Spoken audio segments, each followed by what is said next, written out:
Ms. Robinson, do you agree with Ms. Gaines that there's a difference between women and men?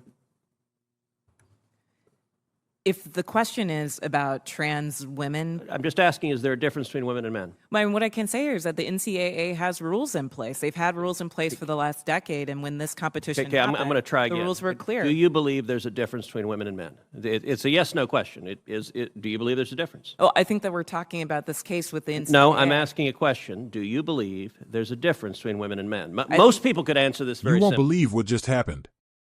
Senator Ted Cruz asked one of the simplest questions imaginable: is there a difference between women and men? And the president of the Human Rights Campaign couldn't answer it. That's right. In 2025, a leading voice of the left couldn't define the difference between men and women. Before we break this down, hit that like button, subscribe to Right Focus, and tap the bell icon so you never miss a video. If you believe in truth, logic, and common sense, this is where you belong. Across the country. I believe in girls' sports. I believe in women's sports. I'm the proud father of 2 daughters who are both athletes. I think participating in competitive sports is a wonderful thing for a young girl. I think it is a wonderful thing for a woman. And I think, unfortunately, today's Democrat Party has decided that women's sports and girls' sports no longer matters, and they're willing to push radical legislation designed to destroy girls' sports and women's sports. Ms. Gaines, I want to thank you for your courage. You are relatively young, but you have demonstrated incredible courage. And because you have dared to speak up, you have been demonized, you have been vilified. I saw when you were attacked by a leftist mob at San Francisco State University for daring to speak up. You had an incredible record as a swimmer at the University of Kentucky. You were a 2-time NCAA All-American. You were a 5-time SEC champion. You're an SEC record holder and a 2-time Olympic trial qualifier. But yet on March 27th, 2022, something changed. What happened on March 17th, 2022?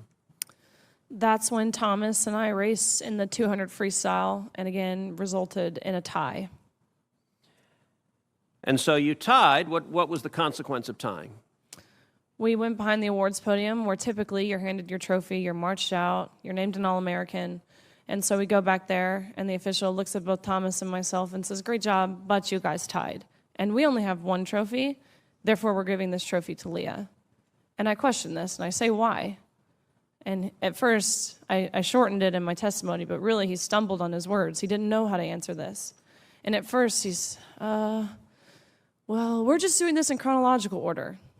To which I further pressed, and I said, okay, well, what are you being chronological about? Because we tied. And if we're doing this off alphabetical order, G comes before T, so what are you being chronological about? To which this wasn't a script they had prepared for him. And he actually appreciated his honesty. He did say, we have to give the trophy for Leah because Leah has to have it for pictures. They've made that clear. Leah has to have the trophy for pictures. You can pose with this trophy, but you have to give yours back. You have to go home empty-handed. Leah Thomas takes the trophy home, end of story. Now, let me ask you, as someone who's competed at the elite level, in your experience, is there a difference between women and men? Of course. I think we learned this at a very young age, watching even 12 and unders play. Going through puberty causes irreversible advantage, that no matter the training, no matter the diet, no matter any alterable change you can make will overcome that male advantage, especially in sports like swimming where lung capacity matters so much. Even something as silly as throat size, men have on average a 40% larger throat, which sounds like it's nothing, but when you're grasping for air, that 40% larger throat makes a huge difference in athletic success, not to mention height. You guys know the differences. Ms. Robinson, do you agree with Ms. Gaines that there's a difference between women and men? If the question is about trans women, I'm just asking, is there a difference between women and men? what I can say here is that the NCAA has rules in place. They've had rules in place for the last decade, and when this competition Okay, I'm happened, going to try again. the rules were clear. Do you believe there's a difference between women and men? It's a yes/no question. Do you believe there's a difference? Oh, I think that we're talking about this case with the NCAA. No, I'm asking a question. Do you believe there's a difference between women and men? Most people could answer this very simply. I'm curious if you're willing to do so. Oh, absolutely. I'm just putting it into the context of the Is that a yes? conversation that we're having. I think that there are definitions related to sex. Is but that I a also yes? think So I'm that when trying to we're- get a yes or no. I'm not trying to get a speech. I'm Is there a difference between women and men? I think that there are definitions for biological sex. Okay, so you're which not is answering different that. than Let me ask gender. you this question then. Why do women's sports exist?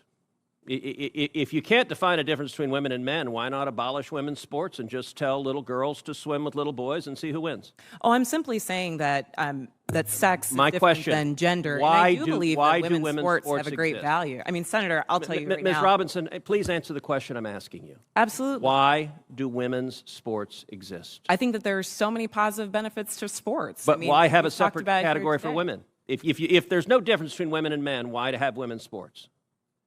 I'm saying that there's a difference between sex and gender, and that the NCAA has rules in place, which they have for the last decade. Mr. Chairman, which I determine would that like to enter into related the to record an participation. article from Duke Law called Comparing Athletic Performances for the Best Elite Women to Boys and Men. And it goes through examining in 2017 the top records for women in the world in various track and field events. So, for example, in the 100-meter, the top record for women in the world was 10.71 seconds. Now, that record for the number one woman in the world in 2017 was, in the year 2017, broken by 124 boys under 18. In that same year, the record for the number one competing woman in the 100-meter dash in the world was broken by a total of 2,474 men. If the radical Democrat agenda to destroy girls' sports and women's sports succeeds, little girls will not have a chance to compete. So I ask unanimous consent that this article be entered into the record.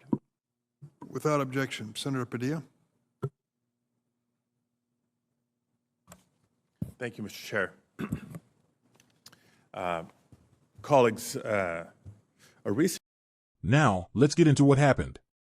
Ted Cruz, in a Senate hearing, asked the head of the Human Rights Campaign a simple biological question, one every American used to be able to answer without hesitation. Instead of giving a direct answer, the HRC president dodged, stalled, and twisted words. Why? Because the modern left is terrified of truth. Cruz stayed calm and focused. He reminded the room and the American people that science, reason, and biology are not up for debate. Men and women are different. That's not hate. That's reality. But for today's woke activists, even saying that out loud is considered controversial. This moment perfectly exposed how far the left's ideology has gone. They've abandoned facts in favor of feelings, and anyone who points out the truth is labeled as hateful or intolerant. But Cruz wasn't buying it. He kept pressing, asking simple, direct questions, and each time, the HRC president danced around the truth, proving his point. Cruz was doing what too few politicians are willing to do, forcing the left to confront its contradictions. How can we have meaningful discussions about women's rights, sports, or fairness if no one on the left will even define what a woman is? That's the insanity we're living in.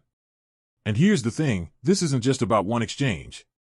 It's about a much bigger battle in our culture.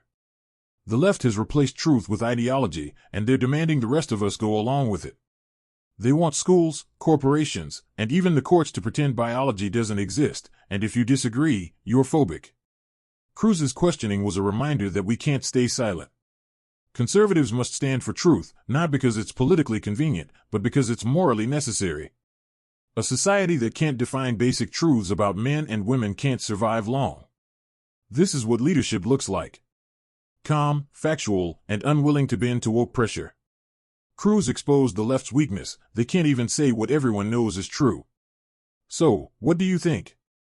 Was Cruz right to demand an answer? Shouldn't every American be able to say what a man and a woman are without fear of backlash? Drop your thoughts in the comments. I want to hear your take. And if you're tired of the left's war on truth, if you're done watching the media twist common sense into controversy, make sure you like this video, subscribe to Right Focus, And share this with someone who refuses to give in to woke nonsense. Here at Right Focus, we stand for faith, facts, and freedom because the truth deserves a voice. Stay strong, stay informed, and stay in focus, the right focus.